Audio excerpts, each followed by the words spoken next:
suis avec René Soglo. Bonjour. Bonjour Raoul Steve Gounoukon. On, Bonjour à tous. on débat à part cette information à la Ligue maintient le salaire de ses joueurs malgré la crise sanitaire. Le club le plus riche du continent, Al Ahly, est pour l'instant relativement peu impacté par la crise sanitaire, la crise du coronavirus et ses conséquences financières. La preuve, après avoir demandé aux joueurs de baisser leur salaire, le géant Kerot a finalement décidé de les maintenir en intégralité malgré l'arrêt du championnat jusqu'ici en vigueur depuis le 14 mars. Nous paierons la totalité des salaires des employés et des travailleurs du club pour les 4 prochains mois à partir du 1er avril jusqu'au 1er juillet afin qu'ils puissent faire face à leurs engagements, à leurs besoins dans ces circonstances difficiles, surtout avec l'arrivée du mois sacré du Ramadan, a indiqué le club d'Égypte sur Twitter, les Diables Rouges.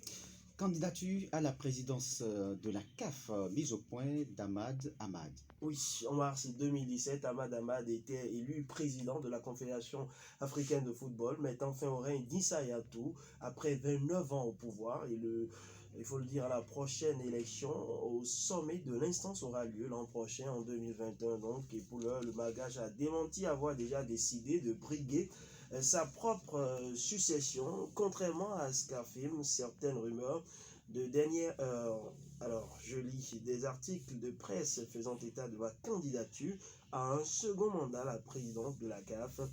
Aujourd'hui, toute mon attention se porte sur la gestion de la crise du Covid-19. Lorsque j'aurai pris une décision, je l'annoncerai moi-même, à clarifier sur Twitter le dirigeant. Il va falloir donc patienter pour connaître réellement la position de l'homme, du Malgache, donc, sur cette situation.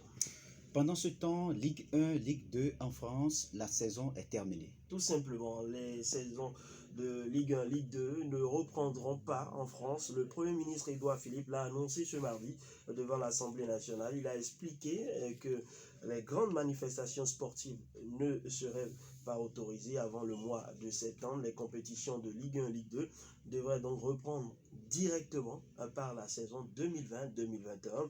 Et les instances dirigeantes du foot français vont maintenant trancher sur les classements finaux pour attribuer les titres, les montées, les descentes ainsi que les qualifiés européens. Aujourd'hui, le Paris Saint-Germain est en tête de la Ligue 1 devant Marseille 2e, Stade Rennais 3e et Lille 4e et Reims 5e. Au bas du classement, on retrouve Nîmes, Amiens, Toulouse respectivement. Donc en dernière position depuis donc la 18e. Il faut dire que la Ligue 2 également a fermé ses portes et c'est Lorient qui est leader pour l'instant devant Lens et l'AC Ajaccio. L'US Orléans est la lanterne rouge de ce championnat. L'Assemblée générale de la LFP statuera en mai donc sur ce sujet ô combien important.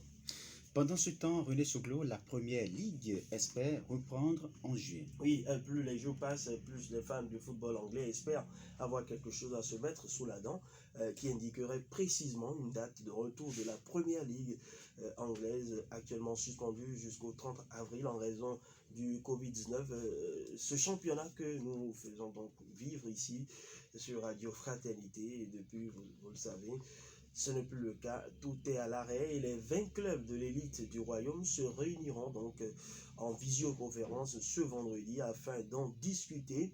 Ils pourront alors discuter tout en état conscient donc d'avoir le soutien du gouvernement pour un retour au plus vite sur les pelouses.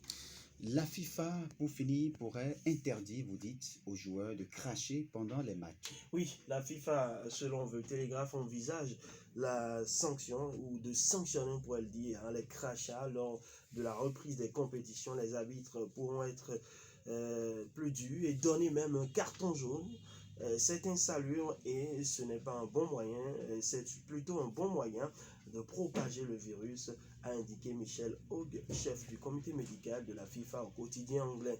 Il faut le dire, c'est une pratique courante dans le football, mais pas très hygiénique, Raoul. Et donc, quand les gens vont cracher, la salive peut rester contaminante pendant des heures sur la pelouse. C'est trop de risques. Voilà, c'est trop de risques. Donc, la FIFA va prendre aussi ces mesures. Reste à savoir si les sportifs vont vraiment respecter cela. Parce que cracher, ça peut coûter un carton jaune. Cracher 2 fois, pour quitter le match. Si lorsqu'on est fatigué, ça vient vite. Ah oui. Merci à vous, René Soglo. C'était les sports. On va faire un tour au service commercial et on revient juste pour le coup de fil du jour.